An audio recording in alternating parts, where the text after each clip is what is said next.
Over the past month, one of the biggest sexual assault scandals in the political world has been upending the organization Young Americans for Liberty, and there are potentially more allegations to come in other organizations involved too, like Turning Point USA. Before we go any further, I want to make it very clear that everything in this video is alleged. I'm simply reporting on sexual allegations that have been seen publicly on Twitter and the news and giving my take on it. Again, these are all just allegations. This whole thing started on January 8th when Addison Rae Gardner posted on Twitter a thread detailing stories of rape, sexual assault, and harassment from girls, including herself, in the organization Young Americans for Liberty. To give a little background for those who don't know what Young Americans for Liberty, or YAL, is, they're basically a nonprofit libertarian-leaning organization on college campuses across the country. If you've heard of Turning Point USA, which we'll talk about at the end of this video, YAL is basically the libertarian version of TPUSA. They're a 501c4, which basically means they avoid federal income taxes, and as an organization, they basically table on college campuses to recruit people to chapter meetings where they discuss current events and activism. The two main forms of activism they have are YALCon and Operation Win at the Door. YALCon is basically the libertarian version of SAS, Turning Point's conference, or CPAC. It's a big convention in a major city with speakers, vendors, and networking. Operation Win at the Door is YAL's nationwide canvassing operation where they go door to door, campaigning for libertarian candidates. And by libertarian, the types of people that are the face of YAL are people like Ron Paul, Rand Paul, Thomas Massie, Joseph Napolitano, and Dave Rubin.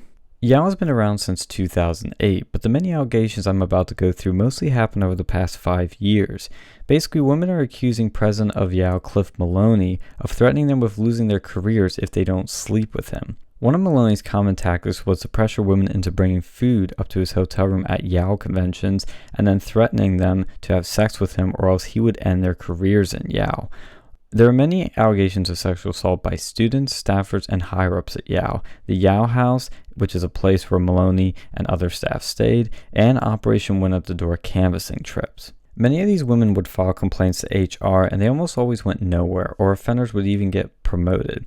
Offenders that did get fired would actually get rehired eventually. Women that spoke out usually got harassed, socially ostracized, and even in some cases fired from other political organizations that they had moved on to after YAL. Sexual assault aside, there are also many stories of simply a toxic work culture all throughout the organization. Like I said earlier, this all started when Addison Rae Gardner tweeted about a number of stories from women in YAL.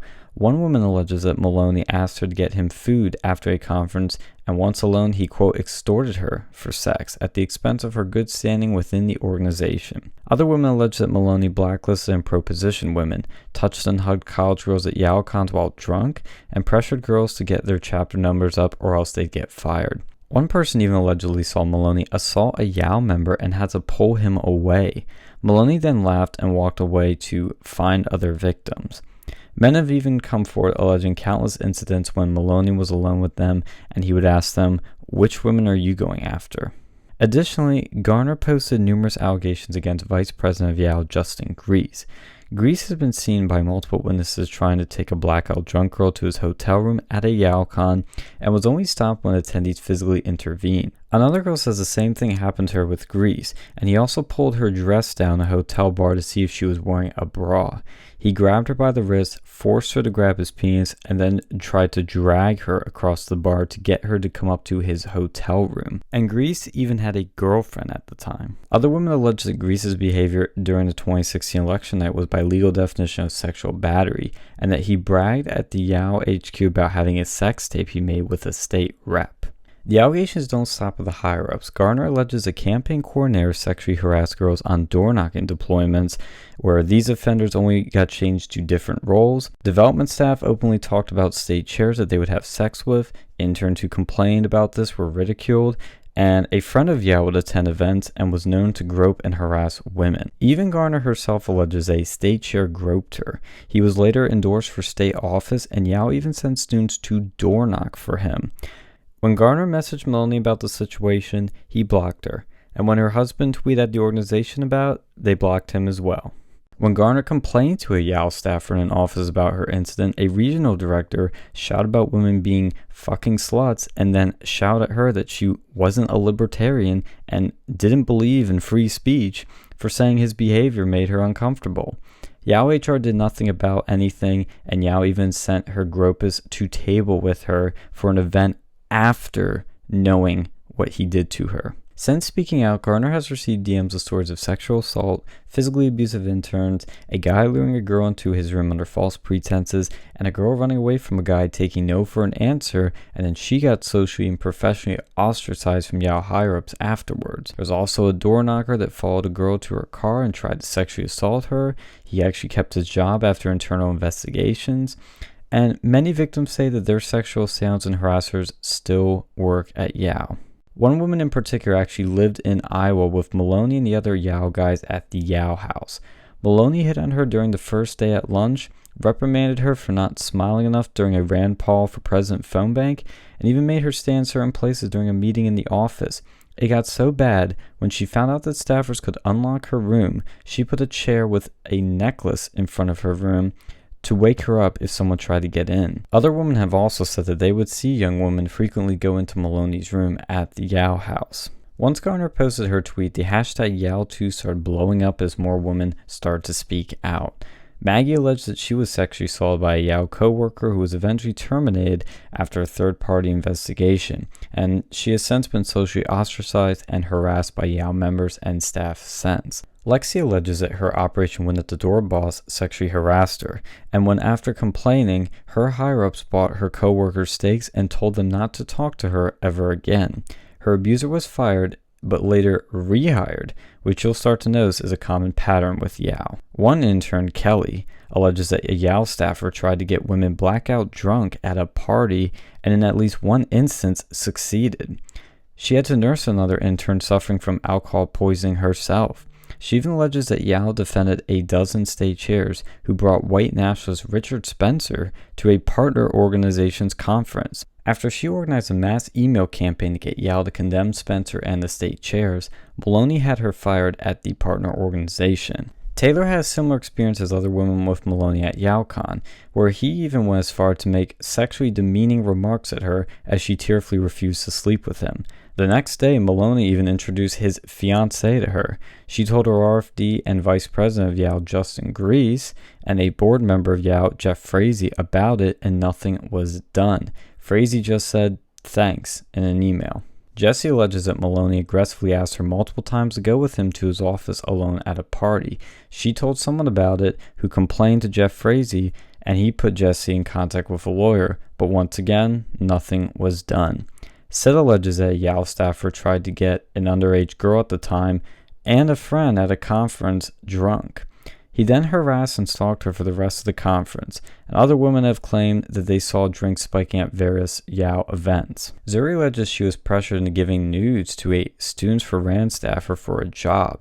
She ended up sending the nudes, and this staffer shared them in the YAL office. The person who told Zuri this was happening got fired, and when Zuri complained to Cliff Maloney about it, nothing happened, except the staffer who shared her nudes got promoted and still works at YAL HQ. Lexi alleges a YAL direct supervisor tried to have an unwanted sexual relationship with her co-worker who became outcasted in YAL once she spoke up to the higher-ups about it. This all happened under Justin Grease's watch, and the direct supervisor would also enter girls' rooms unannounced and drunk. He was later assigned as Lexi's boss in a YAL spin-off organization called Mobilize the Message, despite after complaints about his behavior to the higher-ups. One anonymous user even alleges that she got drunk at a YAL event, and a drunk guy started making advances on her, not taking no for an answer, and eventually started to touch her all over. He also drunkenly said that he wanted to make her president and serve in her cabinet. She helped him locate his room and ended up going inside with him. But when she wouldn't satisfy him, he left, leaving her alone with his two roommates. Then when she eventually completely blacked out, she briefly woke up to someone in her mouth and another place. Later, when she fully woke up, she was naked, and one roommate was apologizing about what he did to her. There are also many allegations of other unprofessional, unethical, and potentially illegal behavior in YAL. Grace alleges, as a state chair of a 501c3, she was required to do work for a 501c4. She also worked under a YAL RFD that told staffers like herself that they fucking sucked for not getting enough Operation Win at the Door applications. He even gave people who were acting dumb what he called his autismos autism awareness ribbons, which he proudly showcased in his office. This RFD, who is actually autistic himself, told state chairs during a training summit that you can't go around autistically screeching all your life. He also threatened to fire an autistic state chair, which gave this state chair an anxiety attack, and then he told him that he wanted him to be anxious. Kaylee alleges that YAL lied to donors about how they spend their millions of dollars, has illegal partnerships with YAL, Greece, and Maloney's consulting firms, and employees were being threatened to do illegal activities or else they would be fired. When these allegations started coming out, Maloney denied the allegations and said that character assassinations against a team of liberty advocates who work around the clock for our cause must stop. YAL chapters around the country, though, began to condemn the lack of action from the national organization and demanded an investigation. YAL Nationals then released a statement saying a full independent investigation was underway and that Maloney and Greece were put on administrative leave. Some known collaborators with YAL, like Hunter Avalon, have cut ties with the organization, and Justin Amash has actually supported the women speaking out. Eventually, the YAL board terminated Maloney, but they were yet to terminate Greece. Some chapters started to demand that YAL take further action with Greece or they would break away from the national organization. About a month after Addison Rae Gardner made her first allegations, Jeff Frazee announced in an email that Justin Greece would no longer be working with YAL. One student has even taken action into her own hands and is suing YAL for sexual harassment, wrongful termination, and retaliation from President Cliff Maloney himself. Now, I understand that many people will question the legitimacy of these sexual assault allegations, especially in the political world where, let's be honest, there are lots of sociopathic clout chasers and grifters. But for starters, these women didn't wait 30 years to speak out against someone until their assailant was being coincidentally nominated to the Supreme Court. And most of these women seem to have gone through the proper HR channels at YAL, and it didn't go anywhere for years, so they went public with it. But as someone who's actually had some experience with YAL, I personally was not surprised at all to hear about these allegations once they surfaced. Recently, I was a student at Penn State University for 4 years, where I was a Turning Point USA chapter president. We actually had a YAL chapter that got restarted during the last year I was on campus, and I attended a few of their meetings with my friends. Through the people I talked to on my campus and others across the country, I can tell you that they have a major gender ratio problem at YAL. Their conventions are just one big sausage fest with 90% men and very few women. And they're 99% white men. And I'm not trying to sound like an SJW or anything, but if you're an organization and it's almost all white men, there's a problem here. While I did not hear any sexual assault or harassment stories myself, I have heard from friends that YAL has a creepertarian problem. Yes, as comical as that term sounds, it is a real thing. The guys in YAL tend to be very nerdy, socially awkward kind of types that do not really understand how to properly interact with women. And most of the ones I've talked to have given me bad vibes, frankly. But I've heard stories of creepertarians following women around at conventions and awkwardly touching and interacting with them in ways that just scare women away. Many women that enter YAL end up leaving because of an interaction with a creepertarian, or others simply just treating them terribly. Honestly, I get the vibe that a lot of weirdos and creeps get into YAL, and those are the types of people that tend to stay. And this is not to mention all the emotionally abusive and simply unethical stories I've heard from YAL. I've heard everything from YAL pressuring someone to drop out of college in order to stay with them, pressuring a student in a wheelchair to fly out of state from Florida all the way to Idaho to knock doors for them, and doing nothing about cruel board members, and even pressuring a girl that got into a car crash during an out-of-state door knock to keep knocking doors for them if she really wanted liberty to win. Look, I'm not saying all this to mock YALers or anything, but for the sake of context for people not involved with YAL, they need to understand the types of people that go into YAL. Say what you will about Turning Point USA, but they have a way better gender ratio than YAL. Like anything political, it's going to be mostly guys, but there's still a good number of women at their chapters and their conventions. And I'm not trying to prop up Turning Point USA or anything. I've actually come to loathe the national organization, but TPUSA students on the ground give you a good overall representation of what a political organization should look like. With that said, I would not be surprised if a hashtag TPUSA2 scandal starts up real soon or at some point. Some are even hinting that this will be next. TPUSA, they have massive conventions all across the country, specifically their Student Action Summit in West Palm Beach, Florida, which are known to be major drinking and hookup scenes. Bring a few thousand male college students to Florida, with no adult supervision, lots of alcohol, lots of drugs, hot college girls, and unfortunately you're bound to have a few bad apples take advantage of the situation, do something bad. At the time of posting this video, I've been researching and working on hashtag YALtoo for over a month, and as I edit this video, the first allegation against Turning Point has been posted on Twitter. I don't think TPUSA2 will be as bad as YALtoo, but I have a feeling that it could blow up with more allegations of sexual assault and harassment and allegations of Turning Point doing nothing about it. And that's the bigger picture here. YAL is a dying organization, but Turning Point and college Republicans are massive organizations with lots of influence and connections. Say what you will about Charlie Kirk, but his organization was able to get, at the time, President Trump to speak at his events. Massive sexual assault scandals will not only take out some major influencers in these organizations, but they could kill the reputation of these organizations. Bad management creates these toxic cultures that can destroy an organization overnight. The downfall of a major right-wing organization can change the landscape of the right-wing movement for better or worse. The right specifically has lost to the left in terms of attracting women and minorities to their movement, and there are many reasons for this as to why, but when major right-wing organizations do nothing about sexual assault or other things, you're going to scare women and minorities away. It happened with YAL, and it could easily happen at Turning Point as well.